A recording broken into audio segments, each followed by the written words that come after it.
కసి కపూరట, మంచి కసి కసిగా ఉన్నది.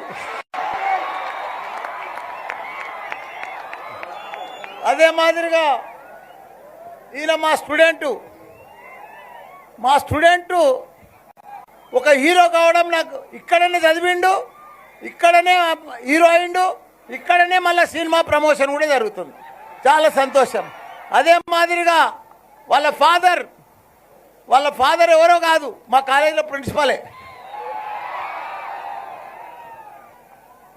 నన్ను ఎన్నిసార్లు స్టార్టింగ్ సంది సినిమాకి ఎప్పుడైనా రమ్మన్నాడు, కానీ నాకు ఎప్పుడు విలువాడలే. ఈరోజు కూడా అసెంబ్లీ వదిలిపెట్టి వచ్చిన ఆయన కోసం. కాబట్టి దీనికి కిషోర్ రెడ్డి గారు కానీ, డైరెక్టర్ పవన్ గారు కానీ, అదే మాదిరిగా మా గోపాల్ రెడ్డి గారు కానీ, మన బాలసుబ్రహ్మణ్యం గారి అబ్బాయి చరణ్ గారు కానీ, మన లక్ష్మి గారు కానీ, ఆమె సాక్షాత్తు లక్ష్మీదేవి. మంచిగా ఈ సినిమాకి లక్ష్మి కటాక్ మంచిగా పైసలు వస్తాయి, డబ్బులు విపరీతంగా డబ్బులు వస్తాయమ్మా. మిగతా అందరికి కూడా నటులకు అందరికి కూడా నమస్కారం.